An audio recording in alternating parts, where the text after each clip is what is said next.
दोस्तों, एक बहुत ही खूबसूरत 28 वर्षीय महिला जिसका नाम जूली होता है, अपने पति से दूर होने की गम को भुलाने के लिए वह प्राइवेट हॉस्पिटल में नर्स का काम करने लगती है, ताकि वह ज़्यादा से ज़्यादा लोगों में बिजी रहे, तो अपने अतीत से वह बाहर आ सके।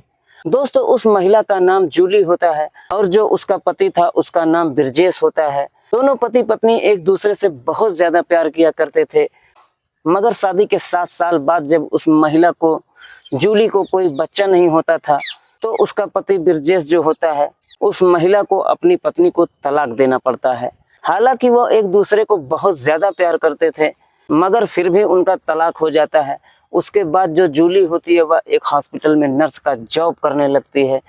करीब उसके तलाक के 2 साल बाद दोस्तों उसका पति ब्रिजेश उसी हॉस्पिटल में पेट दर्द और बुखार की शिकायत लेकर हॉस्पिटल में भर्ती होता है। डॉक्टर उसका चेकअप करते हैं। चेकअप करने के बाद उसके जो रिपोर्ट का सैंपल है वह लैब में भेज दिया जाता है। साथ ही साथ डॉक्टर उसे कहते हैं कि जब तक आपकी रिपोर्ट आए आप एडमिट हो जाओ, ताकि आपको जल्द से जल्द आराम हो सके। अब दोस्तों जो ब्रिजेश होता है उसके पास पैसों की कमी नहीं होती है, तो वो डॉक्टर से डिमांड करता है कि मुझे एक प्राइवेट रूम और साथ ही साथ इस हॉस्पिटल की सबसे अच्छी नर्स की ड्यूटी मेरे ऊपर लगा दी जाए। डॉक्टर उसकी डिमांड मान लेते हैं, उसे प्राइवेट वार्ड में शिफ्ट कर दिया जाता है। उसके बाद उस हॉस्पिटल की सबसे अच्छी नर्स की ड्यूटी ब्रिजेश के रूम में लगा देते हैं। बदकिस्मती से जो उसकी तलाकशुदा पत्नी होती है वही उस हॉस्पिटल की सबसे अच्छी नर्स होती है। दोस्तों, अब जो जूली होती है वह अपने पति के प्राइवेट वार्ड में आती है और उसकी नज़र अपने पति पर पड़ती है, उसकी पति की नज़र उस पर पड़ती है। दोनों का चेहरा सफ़ेद पड़ जाता है। वो दोनों एक दूसरे को देखकर अचानक में भौचक्के रह जाते हैं। जो जूली होती है वह गुस्से में होकर तुरंत वहाँ से चली जाती है। डॉक्टर के पास जाती है, कहती है कि डॉक्टर साहब, मैं आपसे विनती करती हूँ कि मेरी ड्यूटी वहाँ पर मत लगाइए। डॉक्टर उससे पूछने लगते हैं, आखिर ऐसी क्या बात है जो तुम अपनी ड्यूटी वहां पर नहीं लगवाना चाहती हो। दोस्तों, वह कहने लगती है कि यह मेरे तलाकशुदा पति हैं। 2 साल पहले मेरा इनके साथ तलाक हो चुका है, जबकि मेरी कोई गलती भी नहीं थी। मैं उनकी शक्ल तक नहीं देखना चाहती हूँ। दोस्तों, डॉक्टर साहब यह बात कहते हैं कि हॉस्पिटल में रिश्ते नाते नहीं चलते हैं। चाहे हॉस्पिटल में हमारा दुश्मन भी भर्ती हो जाए तो उसकी भी हमें केयर करनी पड़ती है, इलाज करना पड़ता है। तुम्हें इसकी ड्यूटी करनी ही पड़ेगी। दोस्तों, अब जो नर्स होती है उसके पास कोई रास्ता नहीं होता है, कोई चारा नहीं बचता है। अब उसे किसी न किसी हाल में उस तलाकशुदा पति की उस हॉस्पिटल में नर्स के तौर पर देखभाल करनी ही थी। उसके बाद वह वापस से अपने पति के पास जाती है। चेकअप होते हैं एक नर्स के, वो रूटीन चेकअप करती है। उसका पति उससे उसका हाल चाल पूछने लगता है, कहने लगता है कि तुम तो बहुत ज्यादा पढ़ी लिखी थी, आखिरकार हॉस्पिटल में नर्स का काम क्यों करने लगी। दोस्तों, उसकी यह बात सुनते ही जो जूली होती है अपने पति ब्रिजेश से कहने लगती है कि तुम्हें मेरी निजी लाइफ से कोई मतलब नहीं है। मैं तुम्हें नहीं जानती और ना ही मेरा आपसे कोई रिलेशन है, और अगर रिलेशन है तो सिर्फ इतना कि इस हॉस्पिटल में मैं एक नर्स हूँ और तुम एक पेशेंट हो। उसी हिसाब से मैं तुमसे बात करूंगी और उसी हिसाब से तुमको भी यहाँ पर रहना पड़ेगा। तुम्हें मेरी निजी लाइफ में घुसने का कोई अधिकार नहीं है। यह बात कहते हुए वह बाहर चली जाती है, अपने कामों में व्यस्त हो जाती है। मगर जो उसका पति होता है वो उससे बात करना चाहता था, उससे बोलना चाहता था, मगर दोस्तों जो उसका पति होता है वह बहुत ज्यादा बेचैन हो जाता है। उसे देखने के बाद अब जो जूली होती है, जो नर्स होती है, एज ए नर्स जो उसे करना होता है, उसके रूम में जाती है, अपनी ड्यूटी पूरी करती है और बाहर चली जाती है। ऐसे ही करीब रात के 11 बज जाते हैं और रात के 11 बजे के करीब ब्रिजेश का प्राइवेट वार्ड जो होता है, उसी के प्राइवेट वार्ड के सामने नर्सों के खाना खाने का और आराम करने का केबिन होता है, जिसमें पूरा स्टाफ बैठा करता था। जो जूली होती है वह उसी केबिन में बैठी होती है और उसी दौरान जो उसका पति होता है वह चीखने लगता है, मानो बहुत ज्यादा तकलीफ हो रही हो। उसकी चीखने की आवाज सुनकर जो जूली होती है वह बहुत तेजी से दौड़ते हुए उसके कमरे में जाती है, अपने हाथ से उसकी पीठ को सहारा देते हुए उसे बिठाने लगती है। इसी दौरान जो जूली होती है और ब्रिजेश होता है, उन दोनों का चेहरा एक दूसरे के साथ बहुत क्लोज आ जाता है, बहुत ज्यादा क्लोज। दोनों एक दूसरे के बहुत ज्यादा क्लोज आने के कारण वह अपनी बैक लाइफ में चले जाते हैं, प्यार भरे मोमेंट को याद करने लगते हैं।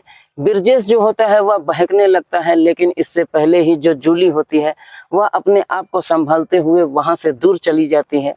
वहां से दूर हट जाती है। ब्रिजेश उसके तुरंत बाद हंसने लगता है और कहने लगता है कि तुम आज भी मुझसे बहुत ज्यादा प्यार करती हो।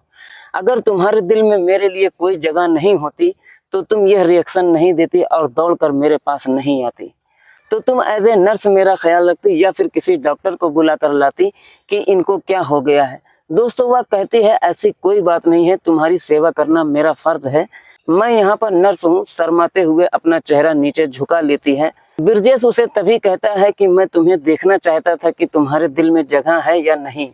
मेरे पेट में दर्द नहीं है, मैंने तो सिर्फ एक बहाना और एक नाटक किया था तुमको जांचने के लिए। दोस्तों उसके बाद जो जूली होती है वह उससे थोड़ा दूरी बना लेती है। जो भी एज ए नर्स उसकी ड्यूटी बनती थी वह अपनी ड्यूटी करने लगती है। जब भी उसे कोई दवाई गोली देनी होती थी, उसका रूटीन चेकअप करना होता था तो वह करके जाती, मगर उससे कोई फालतू बात नहीं करती। अगले दिन जो ब्रिजेश होता है इसकी रिपोर्ट आ जाती है। रिपोर्ट में आता है कि उसकी दोनों किडनियां खराब हो चुकी हैं, वह डैमेज हो चुकी हैं। ये बात सुनते ही ब्रिजेश के जो माता पिता होते हैं वह भी हॉस्पिटल में आ जाते हैं। उनके आने के बाद जूली की नज़र उन पर पड़ती है, वो साइड हो जाती है क्योंकि उनकी शक्ल तक नहीं देखना चाहती थी। उन्हीं के कारण उसका तलाक हुआ था, उसका जो बसा बसाया घर था वह उजड़ गया था, उसका जो प्यार था, जो अपने पति से प्यार करती थी, वह दूर हो गया था। अब जो ब्रिजेश के माता पिता होते हैं वह अपने बेटे से और डॉक्टर से कहने लगते हैं कि हम अपने बेटे को कुछ नहीं होने देंगे। बेटा तुम चिंता मत करो, हम किसी भी किडनी डोनेटर का पता लगाएंगे ताकि तुम्हें किडनी मिल सके। हम अभी से तलाश शुरू कर देंगे। जो भी आज तक हमने पैसा कमाया है वह किस काम का, अगर हम तुम्हें बचा ही ना सकें। ये बात कहते हुए जो उसके पिताजी होते हैं वह किडनी डोनेटर की तलाश में जुट जाते हैं और जो ब्रिजेश होता है वह हॉस्पिटल में भर्ती होता है।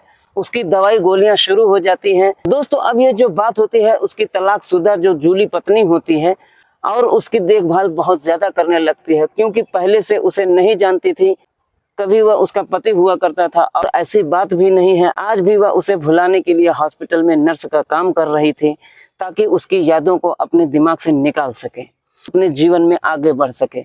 इससे पहले कि वह उसे भूल पाती वह उसी हॉस्पिटल में उसी के सामने आकर भर्ती हो जाता है। मगर दोस्तों जो जूली होती है वह उसे अपने पति को जरा भी एहसास नहीं होने देती है कि उसके लिए मेरे दिल में अभी भी थोड़ा सा फीलिंग बची हुई है। ऐसे ही चलता रहता है। उसके पिता को किडनी डोनेटर मिल नहीं पाता है। उधर जो ब्रिजेश होता है उसकी हालत और ज्यादा खराब होने लगती है और एक दिन ऐसा आता है कि वो बेहोशी की कगार पर पहुंच जाता है। डॉक्टर कहते हैं कि शायद इसका बचना बहुत ही ज्यादा मुश्किल हो जाए अगर जल्द से जल्द इसको किडनी डोनेटर नहीं मिला। दोस्तों अब जो जूली होती है वह अपने पति की ये हालत देखकर बहुत ज्यादा उदास हो जाती है। वह सोचने लगती है कि चाहे कुछ भी हो, आज मैं इससे अलग हूँ, हमारा तलाक हो चुका है, लेकिन कभी यह मेरा पति था, हम दोनों एक दूसरे से बहुत ज्यादा प्यार करते थे। शायद ये मुझसे प्यार नहीं करता तो कोई बात नहीं, लेकिन आज भी मैं इसे भुलाने के लिए एक नर्स बनी थी। अगर ये मेरी आंखों के सामने इस दुनिया से चला गया तो शायद मैं कुछ नहीं कर पाऊंगी और मुझे जीवन भर पश्चाताप की आग में जलना पड़ेगा। वो ब्रिजेश को अपनी किडनी देने का डिसाइड कर लेती है, डॉक्टर से बात करती है। डॉक्टर कहते हैं कि तुम्हारी उसके साथ कोई जान पहचान तो नहीं है। वह कहती है कि जान पहचान क्यों नहीं है, ये मेरे तलाकशुदा पति हैं, मैं इनको जानती हूँ। दोस्तों उसके कहने पर डॉक्टर जो है वह ब्रिजेश की सर्जरी करते हैं। जूली की एक किडनी ब्रिजेश को दे दी जाती है। धीरे धीरे उसकी हालत में सुधार होने लगता है। ऐसे ही 10 से 15 दिन गुजर जाने के बाद जब ब्रिजेश अच्छी तरह से स्वस्थ हो जाता है तो हॉस्पिटल में देखता है तो उसकी पूरी फैमिली उसके साथ में खड़ी हुई होती है। कुछ नर्स भी वहां पर खड़ी थी, मगर उसकी नज़र जिसको तलाश रही होती है दाएं बाएं दिखाई नहीं देती है। तो वो पूछने लगता है कि डॉक्टर साहब, यहाँ पर जो जूली नाम की नर्स थी जिसकी ड्यूटी मेरे कमरे में लगाई गई थी वह कहाँ पर है। डॉक्टर कहने लगते हैं हमें तो नहीं पता, उसी जूली के कारण तुम आज जिंदा हो। उसी ने अपनी एक किडनी तुम्हें दान की है, मगर अपनी किडनी दान करने के 1-2 दिन बाद ही वह यहाँ से चली गई, यहाँ पर नहीं है। दोस्तों उसके माता पिता भी वहाँ पर खड़े होते हैं। वह भी कहने लगते हैं बेटा, हमें डॉक्टर ने ही बताया है कि जो तुम्हारी तलाकशुदा पत्नी थी उसी ने तुम्हें किडनी दान की है। हमसे बहुत बड़ी गलती हो गई है जो हमने उसको घर से निकाल दिया। आखिरकार उसकी गलती क्या थी, अगर अब हम भी नहीं जानते कि वह कहाँ पर है। जो ब्रिजेश होता है वह बहुत ज़्यादा उदास हो जाता है, बहुत ज़्यादा गमगीन हो जाता है। अपने माता पिता से कहने लगता है इससे अच्छा तो तुम मुझे मर जाने देते। अगर उसने मुझे दोबारा ज़िंदगी दी है तो उसको भी यहाँ पर होना ही चाहिए था। मुझे नहीं पता, किसी भी तरह से तुम उसे मेरे सामने लेकर आओ। मगर उसके माँ बाप कह देते हैं, बेटा हमने उसे तलाश की मगर हमें नहीं मिली, वह कहीं दूर चली गई है। मगर दोस्तों ब्रिजेश इस बात को नहीं मानता, अपने माता पिता को लेकर सीधा उसके घर पहुंच जाता है, क्योंकि पहले वह उसी घर का दामाद था, वह उसे पूरी तरह जानता था। उस घर पर जाने के बाद उसे उसके माता पिता नहीं मिलते, जूली नहीं मिलती, क्यों दोस्तों जूली के माँ बाप उस घर को बेचकर कहीं और शिफ्ट हो गए थे। वो बहुत ही ज्यादा उदास हो जाता है और दोस्तों उसके आंखों से आंसू रुकने का नाम ही नहीं लेते थे। उसके माँ बाप उसे कहते हैं, बेटा अगर तुम इतना ज्यादा उदास हो जाओगे और हो सकता है कि उसके दुख में तुम एक दिन अपनी जिंदगी भी खत्म कर लो, तो फिर उसके बलिदान का क्या होगा, जिसने तुमको एक नई जिंदगी दी, अपनी एक किडनी दान करके तुमको नई लाइफ दी। ये कहते हुए उसके माँ बाप उसे अपने घर ले जाते हैं। दोस्तों घर पर पहुंचते ही घर का दरवाजा खुलता है, उसके सामने एक थाली में दीपक लिए हुए एक नई नवेली दुल्हन, जो बिल्कुल ऐसी लग रही थी जैसे कि अभी शादी हुई हो, घूंघट में उसका स्वागत करने लगती है। वह कहने लगता है कि मम्मी पापा ये कौन है, इसे मैं जानता तक नहीं और ऐसे मेरा ये स्वागत क्यों कर रही है। वह कहने लगता है कि तुम्हें दोबारा जिंदगी मिली है, उसी जिंदगी का ये स्वागत कर रही है। बेटा तुम्हें यह भी बताएंगे कि ये कौन है, उससे पहले तुम अपने कमरे में चलो, थोड़ा आराम कर लो। दोस्तों उसे उसके कमरे में ले जाकर लेटा दिया जाता है। थोड़ी देर बाद वही दुल्हन जिसने उसका स्वागत किया था दीपक जलाकर, वही पानी का गिलास लेकर उसके सामने खड़ी होती है और उससे कहती है, लो जी पानी पी लो। उसकी आवाज को सुनते ही ब्रिजेश के चेहरे पर मानो खुशी की बरसात उमड़ पड़ती है। दोस्तों वह तुरंत ही उसके घूंघट को उठाता है तो देखता है कि वह उसकी वही जो पत्नी होती है, जो जूली होती है। दोस्तों ब्रिजेश बहुत ज्यादा खुश हो जाता है, उसकी आंखों में खुशी के आंसुओं का ठिकाना नहीं रहता है। वह उसे अपनी बाहों में जकड़ लेता है, बहुत ज्यादा खुश होता है, कहने लगता है कि अगर तुम मुझे नहीं मिलती तो मैं फिर मर ही जाता। दोस्तों उसके माता पिता भी वहां पर आ जाते हैं और अपने बेटे से कहने लगते हैं, अगर इस घर की बहू बनने के कोई हकदार है सही मायने में तो वह जूली है। बेटा हमें पहले से ही पता था कि जूली ने तुम्हें किडनी दी है, हॉस्पिटल में इससे मिल चुके थे जब इसने किडनी देने का डिसाइड किया था।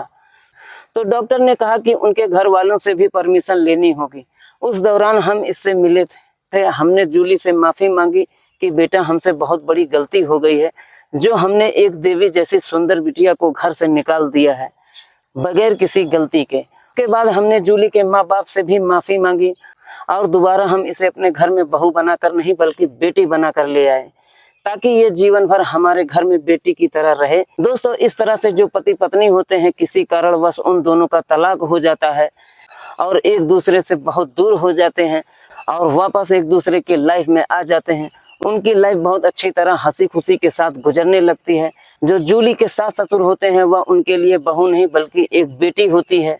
उन सब लोगों की जिंदगी बिल्कुल सही और सेटल हो जाती है। दोस्तों ये कहानी आप लोगों को कैसी लगी, अगर जरा सा भी अच्छी लगी हो तो कमेंट में जरूर बताइएगा। दोस्तों आज की कहानी बस यहीं तक, जब तक के लिए वीडियो को लाइक कर दीजिए और चैनल को भी सब्सक्राइब कर लीजिए। मैं हूं आपका दोस्त इरफान और आप देख रहे हैं इंडियन फील स्टोरी। मिलते हैं किसी और वीडियो में किसी नई कहानी के साथ। जब तक के लिए आप अपने और अपने परिवार का ख्याल रखिए। जय हिंद, जय भारत।